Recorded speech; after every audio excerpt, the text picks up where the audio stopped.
Though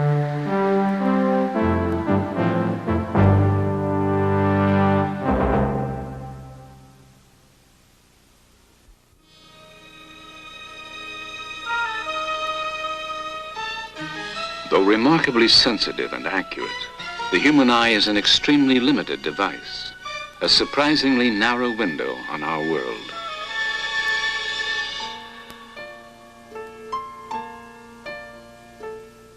In the fragile film of a soap bubble lies a normally unseen realm, a miniature liquid kaleidoscope too small for our eyes to see.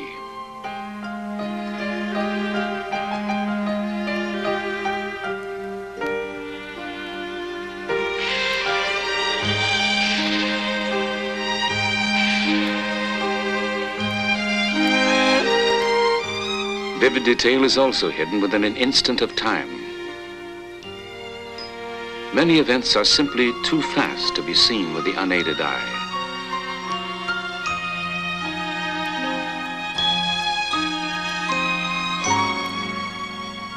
When time is compressed, once motionless sights magically come to life. A voracious army of fire ants devours a helpless cricket. It is an awesome day-long process, too slow for us to notice.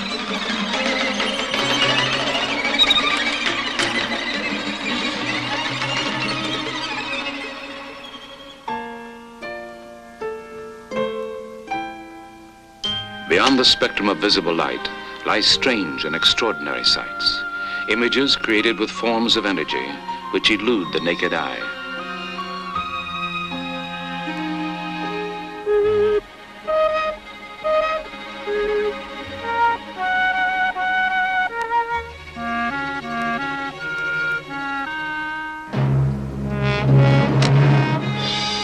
Today, as never before, cameras and other instruments that see are radically expanding the limits of our vision and knowledge, and altering forever our image of the world.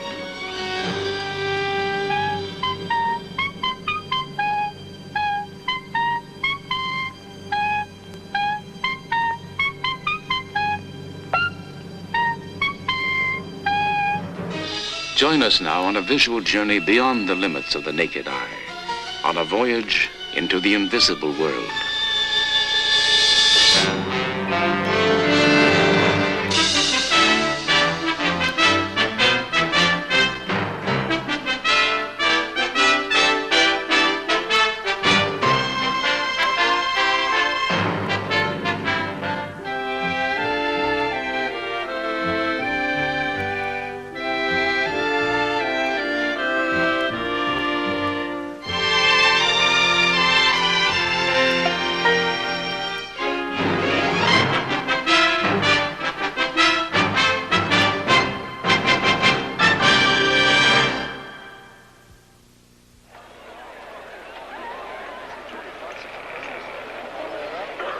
We are visual creatures, reliant on our eyes as our primary link with the world. Able at a glance to estimate size, measure depth, register movement, make sudden shifts in focus, and instantly distinguish a million different colors, our eyes are the most highly developed of all living species. Yet despite our eyes' amazing powers and remarkable versatility, there are infinite sights around us to which we are totally blind.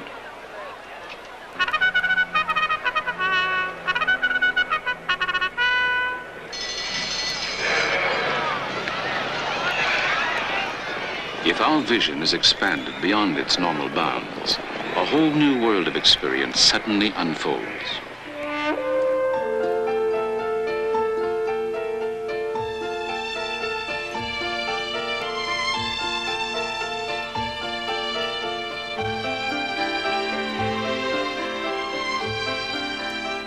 Through the specialized eyes of cameras come new dimensions of seeing.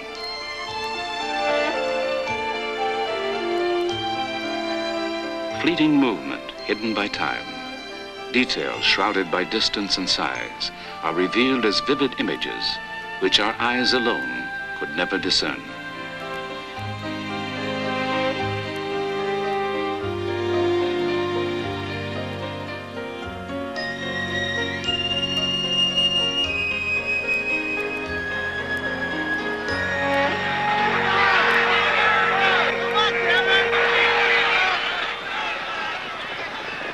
camera must often come to the aid of our blinkered sense of sight.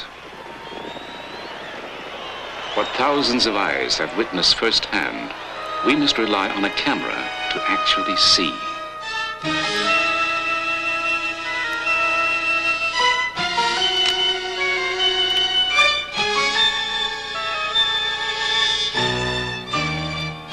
Possessed with powers to reveal the world in myriad ways that our unaided eyes cannot, cameras and other imaging tools are extending enormously the limited reach of our vision, probing once distant and unimagined realms that lie hidden all around us.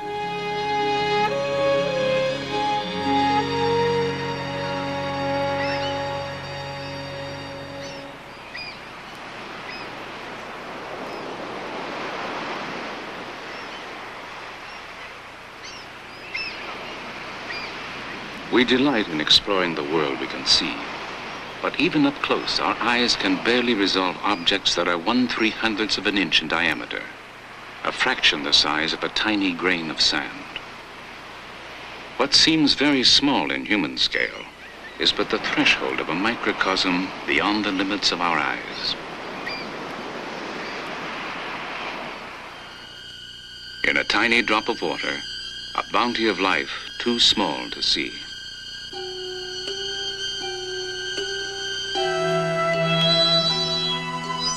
Like spaceships from an alien world, delicate creatures called plankton silently maneuver through their seemingly boundless universe.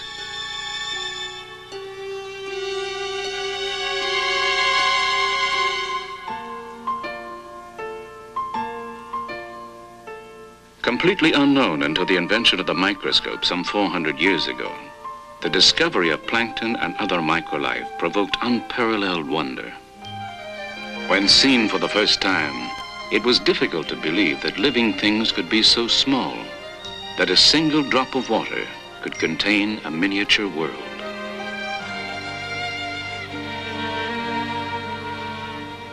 Indispensable tools of science, modern microscopes fitted with cameras can now easily recapture the sights that were seen when man first glimpsed the microworld. Bacteria, discovered in 1674, their tiny size and great abundance seemed nearly inconceivable. A slice of leaf revealed a complex structure of tiny living cells, which no one had dreamed existed.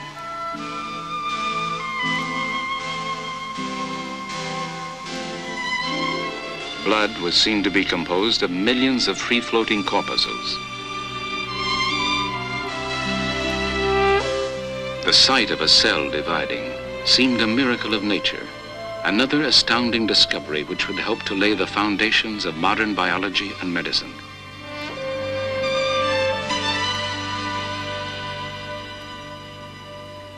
With a microscope that filters the direction of incoming light, the composition of the physical world can be vividly explored. When a liquid transforms into a solid, as when water turns to ice, the tiny crystals that will form its structure organize into shape.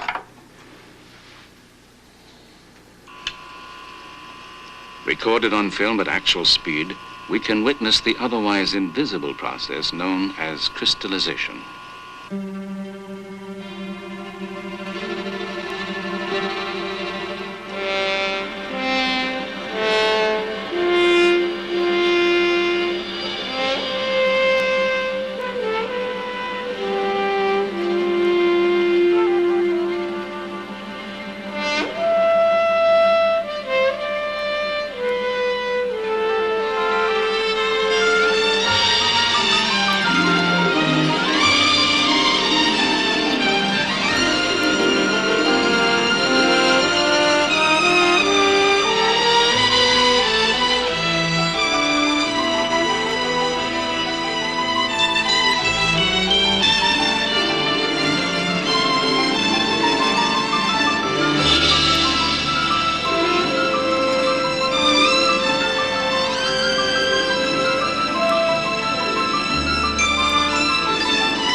Seeing with a beam of electrons rather than with light, a powerful new instrument called the scanning electron microscope has penetrated an uncharted level of detail and size.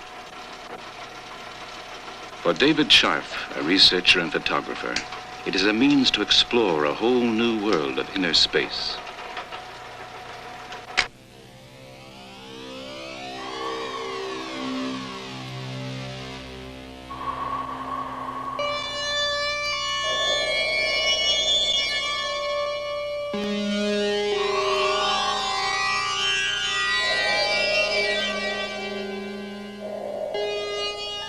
Though we seem to be leaving some distant planet's surface, our voyage, in fact, is much more contained. The cratered terrain we have left behind is the surface of a moon rock, the size of a grain of sand.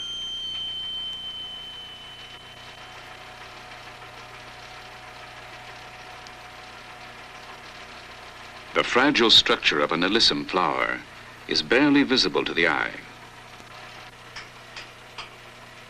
In the vacuum chamber of the microscope, a focused beam of electrons will be aimed across the flower's surface to form a magnified image. Oh, that's nice. That's nice. There's some fine focusing very quickly. Things keep changing. Every time you move the subject, the brightness and the contrast changes.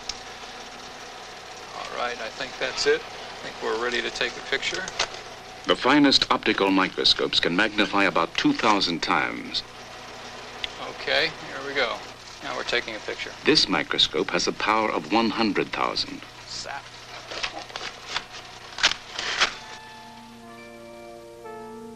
Through the microscope's probing eye, the tiny flower reveals a delicate structure of unexpected complexity.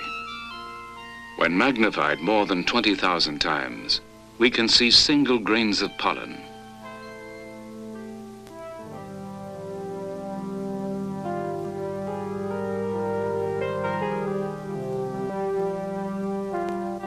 If we spy a little closer on the intimate places we know, we might come to feel like strangers in our own familiar world.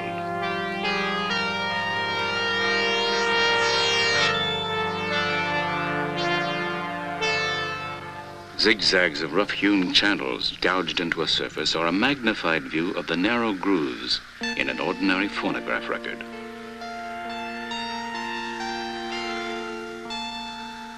This barren, rutted terrain is not as remote as it seems. It is the porous surface of the tip of a ballpoint pen.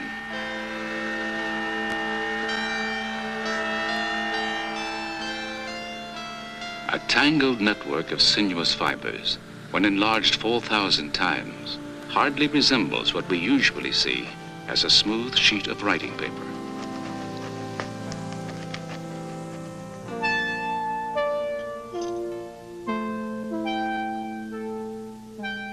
On the surface of an egg, a tiny hairline crack becomes a world unto its own.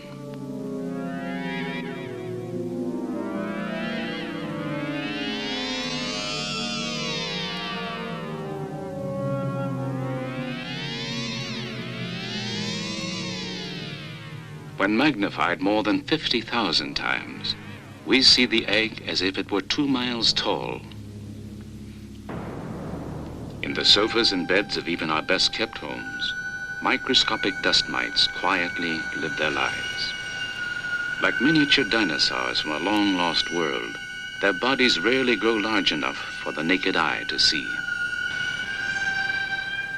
Dependent on us for survival, dust mites feed primarily on the flakes of dead skin which our bodies constantly shed.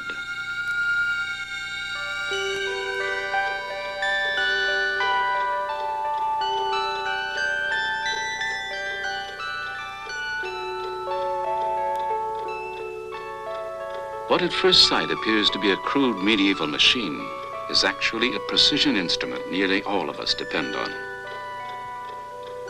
Its roughly chiseled surface offers little clue that this clumsy contraption is actually the complex movement of an ordinary wristwatch.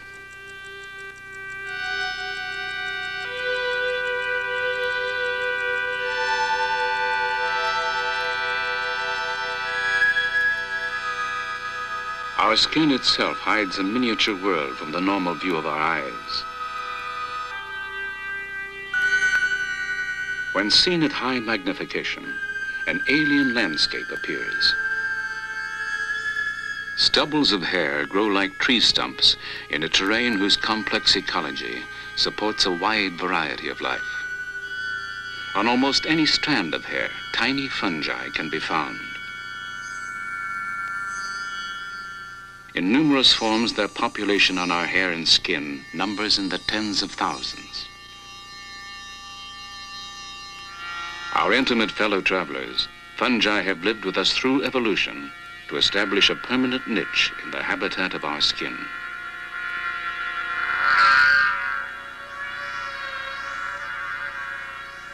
In the roots of everyone's eyelashes live tiny mites called Demodex funicularum. Apparently, they cause us no harm, but why they are there and exactly what they do have yet to be discovered. The varied micro-landscapes on the surface of our bodies can also fall prey to less desirable guests. Meet Pediculus humanus capitis, the head louse, a tiny and bothersome pest which lives its life firmly attached to a single strand of hair. Sarcoptes scabii, the scabies mite, is a microscopic creature that makes a comfortable home by burrowing directly into the skin.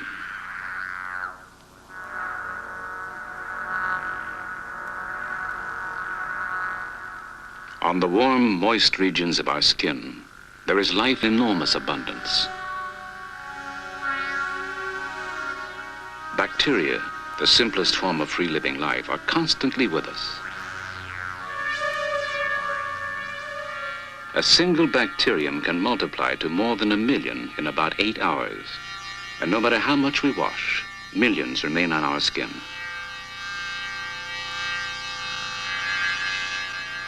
Each of us is the keeper of a huge, invisible zoo. In fact, at any given time, there are as many creatures on our bodies as there are people on Earth.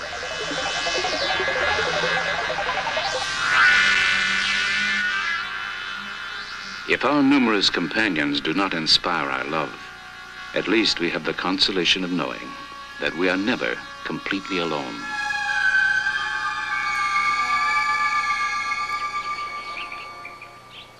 At the Enrico Fermi Institute of the University of Chicago, a new frontier of the micro-world has recently been bridged. Using a powerful electron microscope which took 14 years to develop, Dr. Albert Crew has captured on film what no one had ever seen. You are looking at atoms, uranium atoms. The smaller single specks are individual atoms, each with a diameter of only a few billionths of an inch. The larger masses are clusters of several atoms. Colorized artificially to enhance our view, atoms exhibit unpredicted movement, revealing that solid objects, when seen on an atomic scale, are actually a sea of moving particles. The level of magnification of the movies on a home TV screen is about 10 million, maybe 20 million, depending on the size of your TV set. That's about equivalent to blowing a basketball up to the size of the Earth. The ability to see single atoms, to isolate them at that level, could have considerable importance.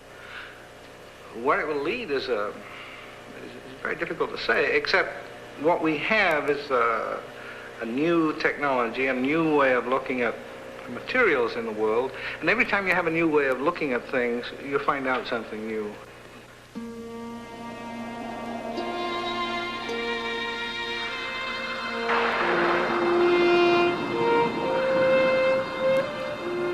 We are exiled from other worlds by time as well as by size.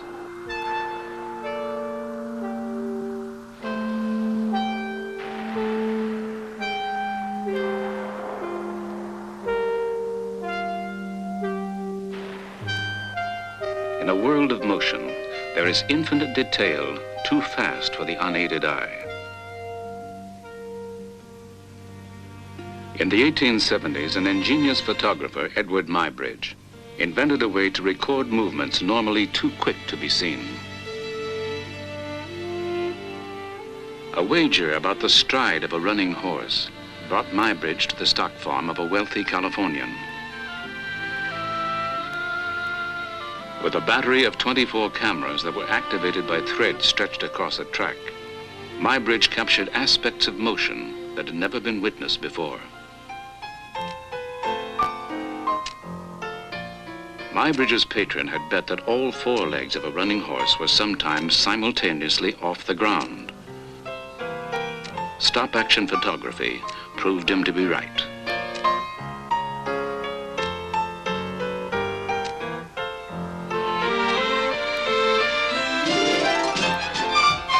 By projecting his photographs in rapid succession, the first motion pictures were born. The movement of people as well as animals became for Muybridge a passionate subject of study.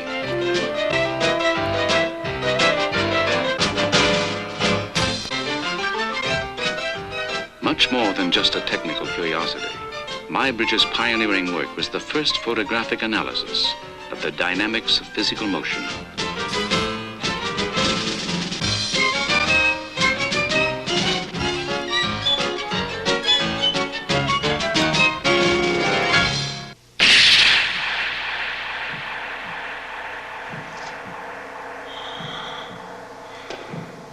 Today, modern high-speed cameras can record rapid motion with a clarity that Edward Muybridge could only have dreamed of. Slow-motion film is now a commonplace tool in analyzing athletic performance. For Dr. Gideon Ariel, a physical education expert and a former discus thrower on the Israeli Olympic team, slow-motion film is just the first step in the scientific coaching of athletes. Coaches used to think that by looking on an athlete, they could tell what the athlete does right and what he does wrong. Later on, they found out that it's very complicated. They start taking slow motion pictures. But we're finding out, and coaches finding out, that even looking on a slow motion film, you cannot tell what is right and what is wrong. The reason is that in any movement, it's not what we see with our eyes that make the difference, but there are derivatives of what the eye see, which is displacement, velocities, accelerations, forces. We cannot see acceleration. We cannot see velocity. It might appear fast or might appear slow, but the relationship of one segment to the other in the body, we cannot see with our eyes. Dr. Ariel has turned to the computer for aid in the analysis of movement. Slow-motion film of an athlete is projected frame by frame onto a recording screen.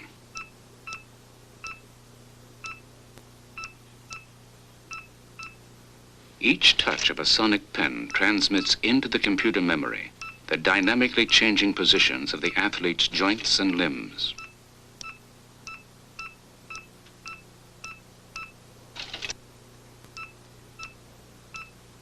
Human movement is governed by the same laws of motion that apply to the entire physical world. And from the visual information contained in the film, the computer can rapidly calculate the interrelationship of force, acceleration, and velocity in the athlete's movements.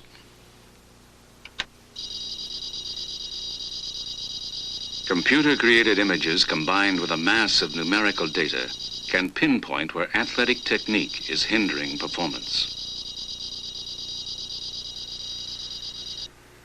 So what coaches in the past thought they can see with the eyes, we're finding out you cannot do. You have to quantify it. With the advent of computers, we can provide the coaches with much more objective, reliable information on how the body moves. Dr. Ariel's computer analysis of Olympic discus thrower Mac Wilkins revealed that useful energy which would affect his throw was being wasted on ground friction. Additional force was being spent by not rigidly planting his forward leg at the moment of the throw.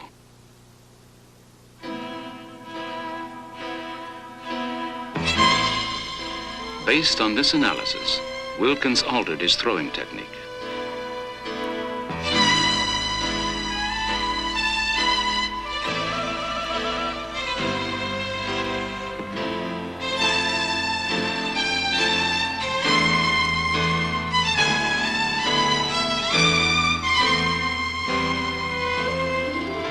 Several months later, in international competition, he threw the discus over 13 feet farther than he ever had before and set a new world record.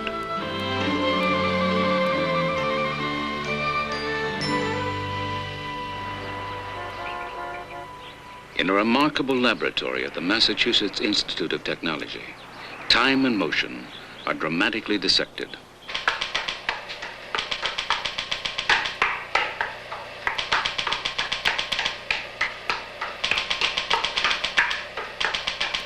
With the aid of a pulsating strobe light, Dr. Harold Edgerton can freeze a flurry of movement onto a single plate of film.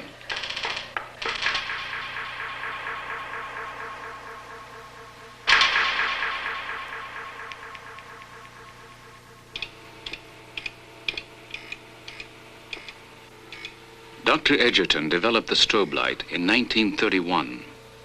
Unable to see how electric motors behaved when they rotated at various speeds, he designed a light which could flash so quickly and brightly that motion seemed to stop.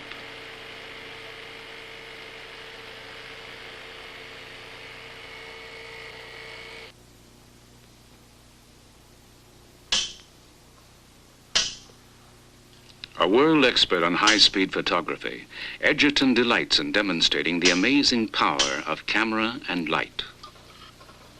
Now, we're going to do an experiment here to take a picture of a bullet, a very high-velocity bullet, as it cuts this playing card in two. The playing card will be attached to this tape. The bullet will come out of the gun at 2,800 feet per second. If we aim it correctly, it'll cut through the card. And we want to turn on a light, a very special strobe light, that lasts less than a millionth of a second, in order to stop the bullet effectively on the film, make a sharp, clear photograph. The sound of the bullet will trigger the strobe light, which creates an image on film.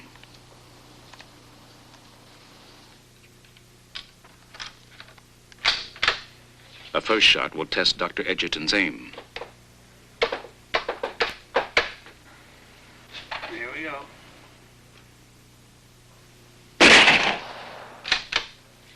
Now, the event as the strobe light reveals it.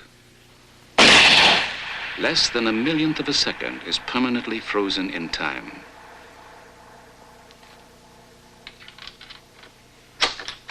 Another striking example of the strobe's revealing power is what Edgerton calls making applesauce.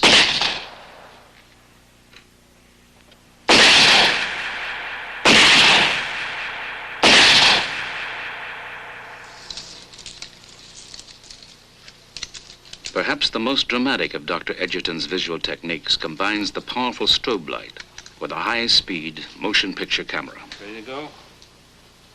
All set? 3, 2, 1, shoot!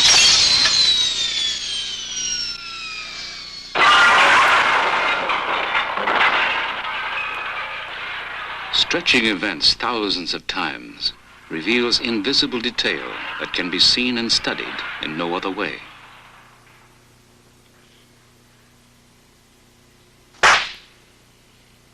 The explosion of a firecracker, now slowed down 1,200 times.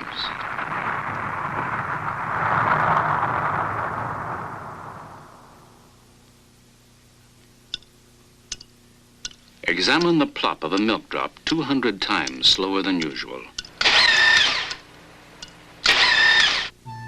And it becomes a magical vision of hydrodynamic behavior.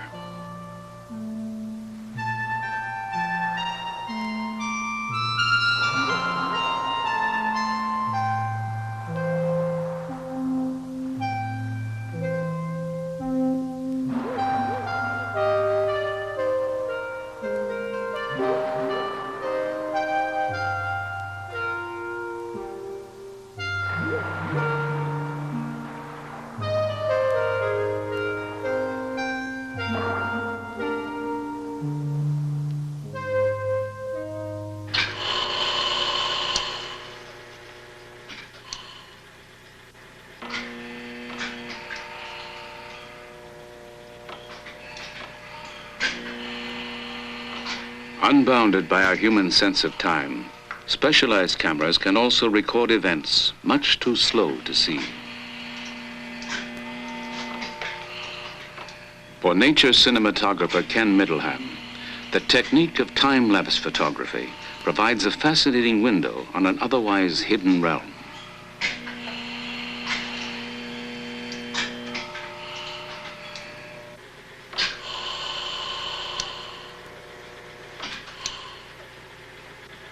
By taking single photographs at longer than normal intervals, time and events are compressed into a dramatic new scale.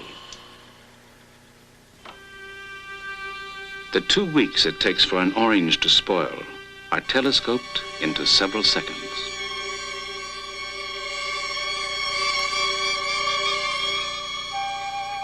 A bunch of unripened bananas mature before our eyes.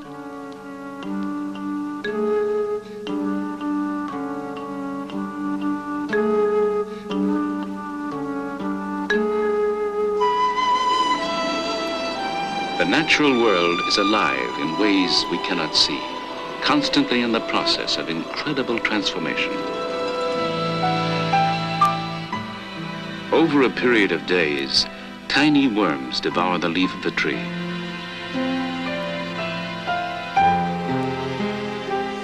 An apple provides a week-long meal for dozens of hungry grubs.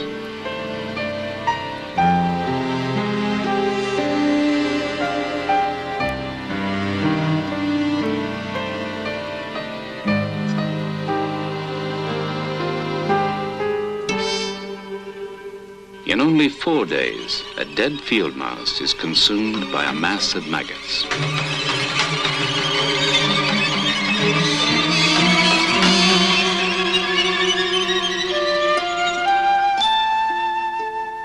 From the unstoppable process of decay, there inevitably springs new life in full and beautiful abundance.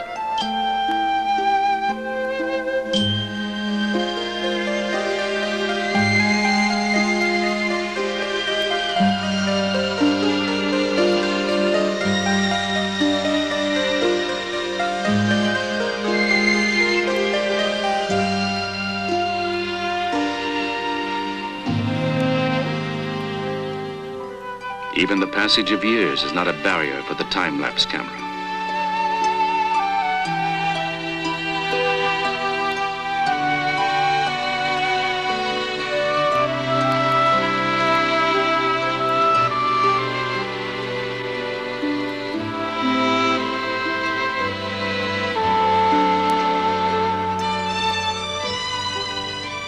In less than half a minute, a boy can grow from 4 to 20 and then return again to childhood.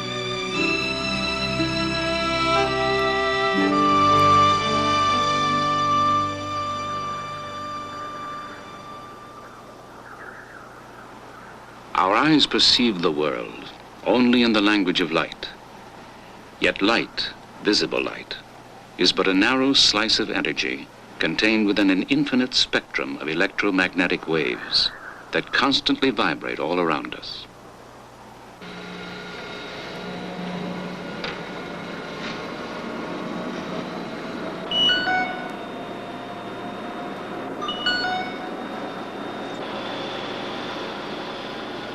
When scientists analyze light, breaking it apart into its component wavelengths, the familiar rainbow of colors from red to violet appears. Colors are the brain's code for the wavelengths of light we can see. Beyond this band of energy, our naked eyes go blind. The world around us hides numerous sights from our limited light-sensitive eyes.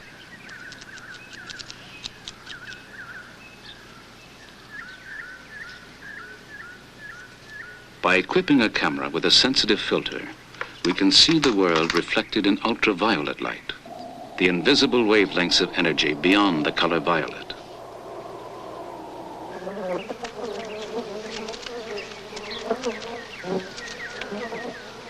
In the 1930s, scientists discovered that honeybees have a visual sensitivity that extends beyond our own. On its daily search for nectar, the bee can sense its surroundings in ultraviolet light.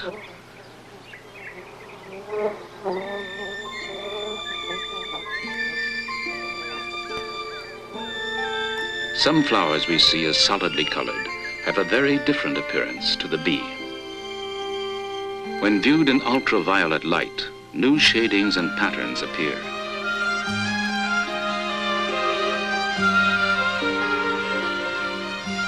Helping to guide the bee to nectar and pollen, ultraviolet markings hidden from our eyes have been discovered on numerous flowers.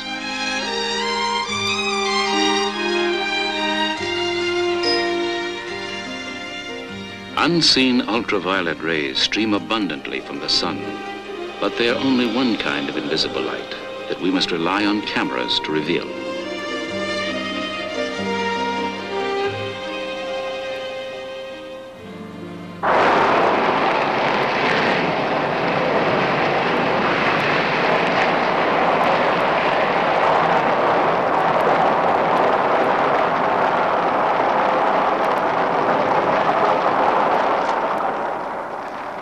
We see the light of a burning match, but an image of its heat eludes us. If our eyes could see the part of the spectrum where red light turns to infrared or heat, our view of the world would suddenly take on a new and expanded scope.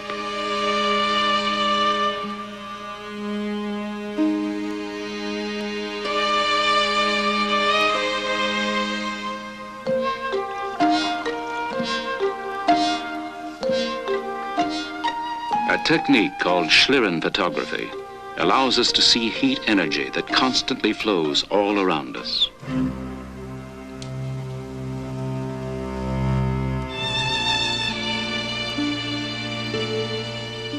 A valuable new tool in medicine, supersensitive infrared cameras can detect slight variations in skin temperature, which often signal early warnings of cancerous tumors and other diseases.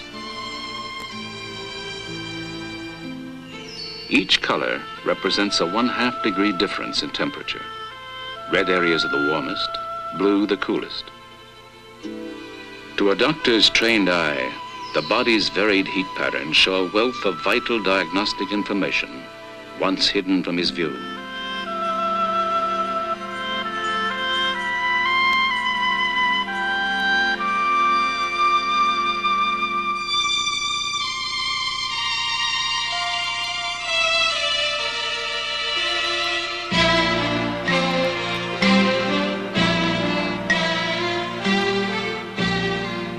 By photographing a subject with visible light, only the outer surface details are recorded by the camera.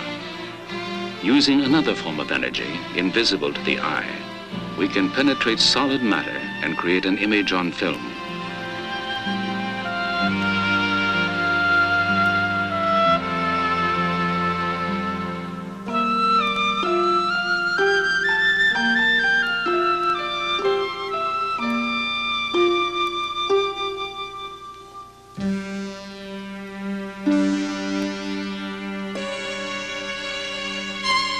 Discovered in 1895, X-rays were briefly considered by some to be a threat to feminine modesty. However, fears were allayed at first sight of the image, and the X-ray was quickly put to use as a valuable new tool of medicine.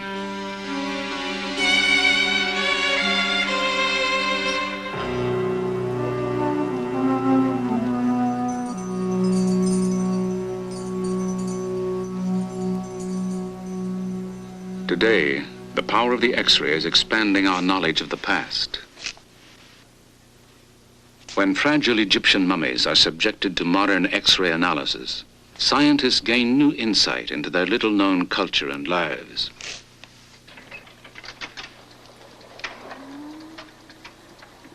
What time and wrappings have hidden, X-rays can still reveal.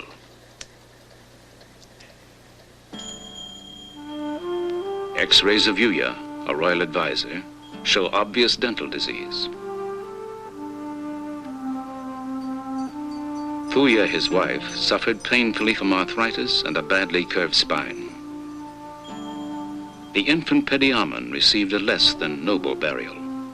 His arms were amputated, and his legs were broken to fit an undersized coffin.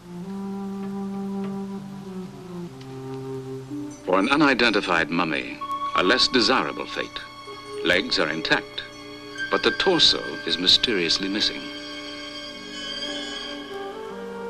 Pharaoh Amenhotep I, X-raying directly through his beautifully preserved coffin, reveals that his body had been damaged by ancient grave robbers and repaired by priests 5 centuries later.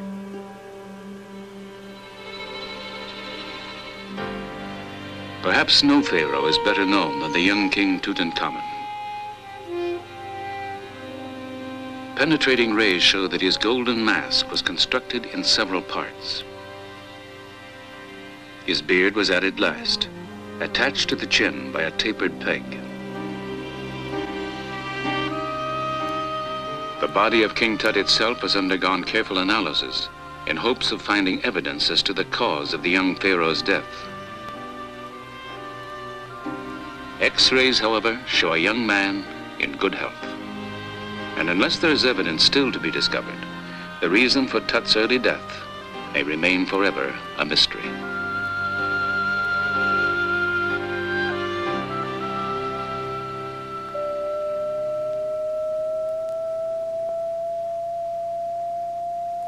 Sound, like light or heat or X-rays, radiates all around us in the form of vibrating waves.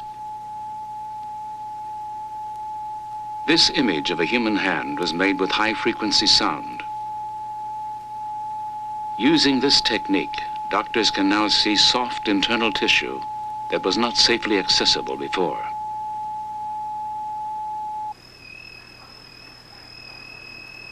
Sensitive sound imaging cameras are today revolutionizing prenatal care.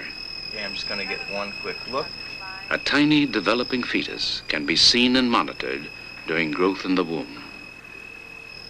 Seen here in profile, its head on the top right, the fetus arches its back and stretches. It hiccups, then moves its arm and slightly turns its head.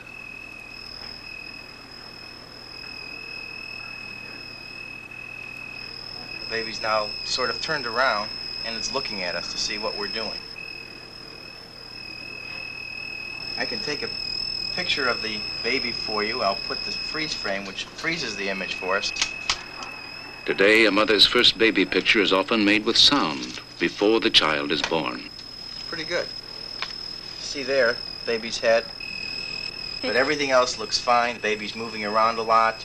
Baby's heart is beating fine, and you have a normal amount of amniotic fluid for this time. What does it look like? You or Brad? I think it looks like me.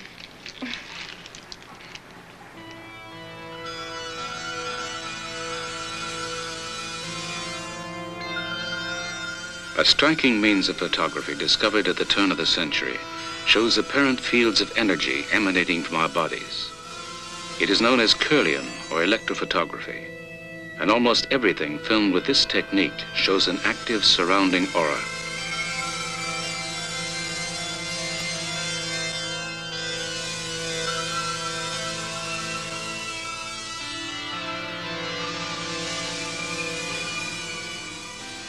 Controversial and only partially understood, Kirlian photography is now undergoing serious investigation as a possible diagnostic tool. To make a Kirlian photograph, a finger is placed over a sheet of unexposed film, which receives a burst of electricity from a metal plate beneath it. When the film is developed, the Kirlian aura appears. Dr. Thelma Moss has conducted research on Kirlian photography at UCLA. People are always asking, what is this Kirlian photography all about? And the answer is, nobody really knows, but we've got some ideas that are intriguing to us because they are not the conventional ideas about what exists around the human body. We believe that not only is there air surrounding us, but that we are emanating something from ourselves that is energetic, bioenergetic if you like, and that tells us a great deal about what's going on inside the body. Kirlian fingertip images taken over several hours vary their intensity as a depressant drug takes effect. A mild stimulating drug seems to cause an activating pattern.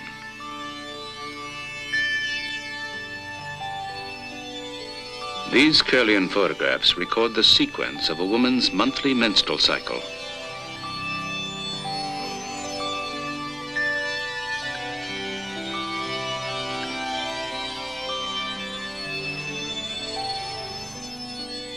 a yogi's hands before and then during a state of deep concentration. Though powerfully evocative, the meaning and value of the Kirlian image still remains largely unknown. With further research, it may prove to be a new frontier of our knowledge.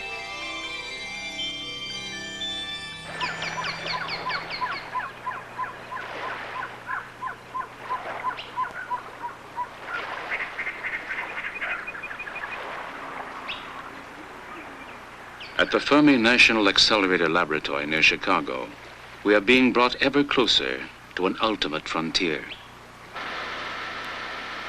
With huge exotic equipment, scientists are working to better see and understand the smallest possible particles of which all matter is made. Only 25 years ago, atoms composed of protons, neutrons, and electrons were regarded as the smallest basic objects. Today it seems that atoms are built of even tinier things called quarks.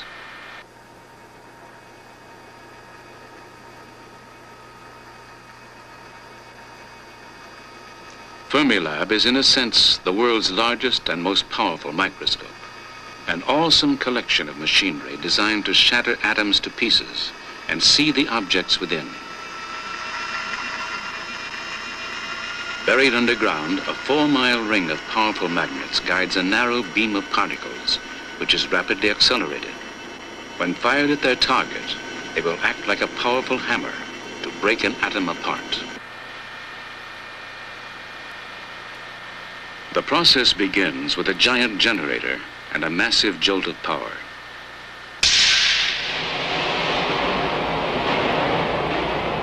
Hurled within seconds to nearly the speed of light, the beam of particles is aimed to strike the tiny nuclei of atoms. The collision will be photographed by several sensitive cameras.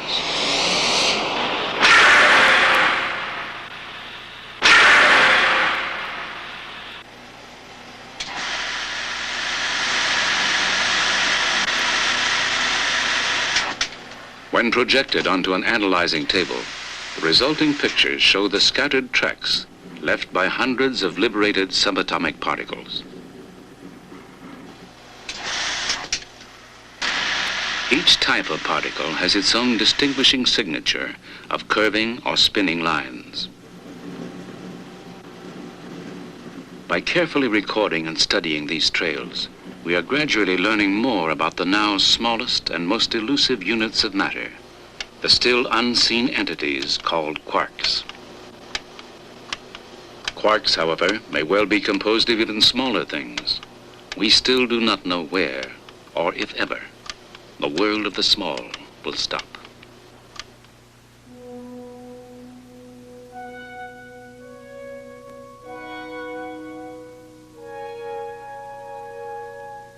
High above the Sonoran Desert near Tucson, Arizona, the Kitt Peak National Observatory is focusing our vision onto the realm of the very large.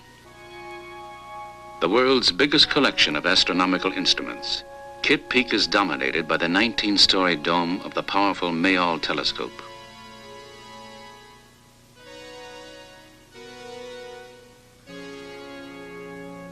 Like most modern optical telescopes, it is really a colossal camera with which to photograph the sky.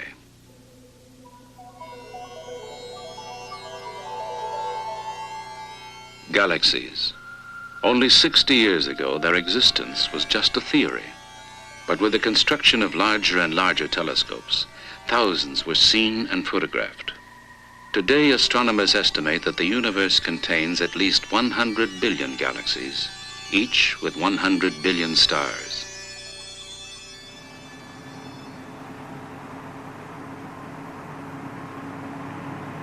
Powerful instruments like the Mayall telescope are now seeing the heavens more clearly than has ever been possible. Its light-collecting mirror can photographically detect objects more than 6 million times fainter than the unaided eye can see.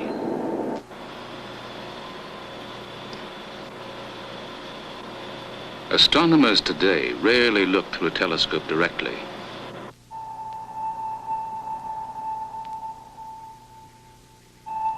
an array of computers and image intensifiers record and make visible objects that the eye alone is not sensitive enough to see.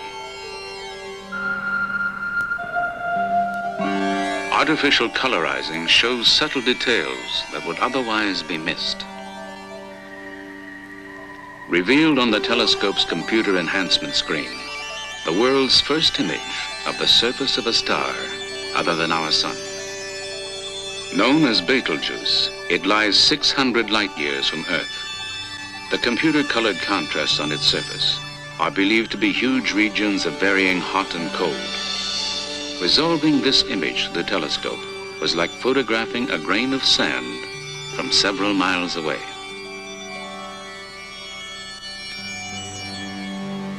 Probing ever deeper into the enormity of the sky, the powerful eye of the telescope is extending our horizons toward the limits of space and time. From this exploration, new and astonishing sights are offering clues to such baffling questions as, what are stars? How do galaxies form? Does the universe have an end?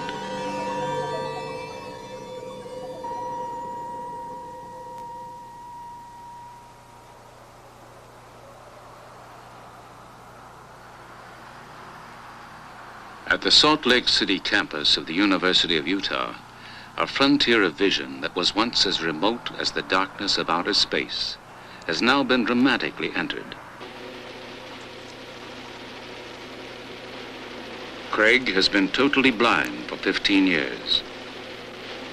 But in a bold experiment, doctors have surgically implanted on the visual cortex of his brain an array of 64 tiny electrodes.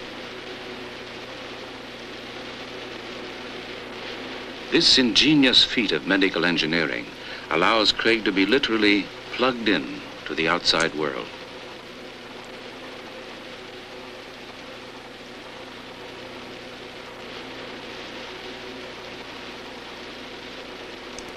Bypassing his useless eyes and optic nerves, doctors can send images in the form of electrical signals directly to the visual center of his brain. Okay, Craig, that's fine. You can put your head up now. For Craig, it is a strange new contact with his long-lost sense of sight. When Craig was linked to a television camera, he reported seeing both vertical and horizontal lines. In this experiment, a computer system will generate patterns of dots representing the Braille alphabet. It is the same 6-dot code used in touch Braille. The images that Craig sees will appear something like this.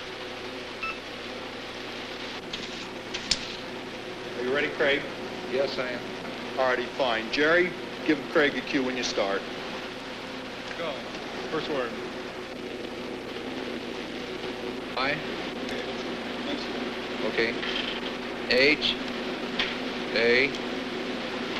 D. And. A. C. A. T. Cat.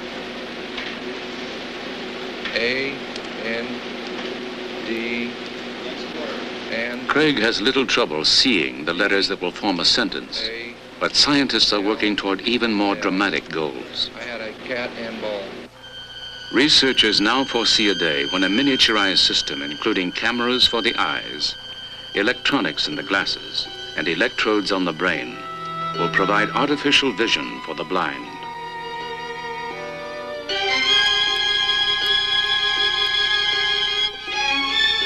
In the time it takes to blink an eye, cameras can transport us to wondrous new realms, revealing once hidden places that span from the reaches of outer space to the inner depths of nature.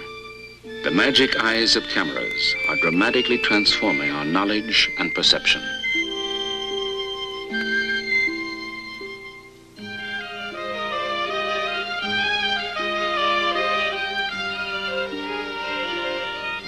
In coming years, our vision of the world will be stretched to newer boundaries. For today, we have only begun to explore the invisible worlds all around us.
National Geographic Video.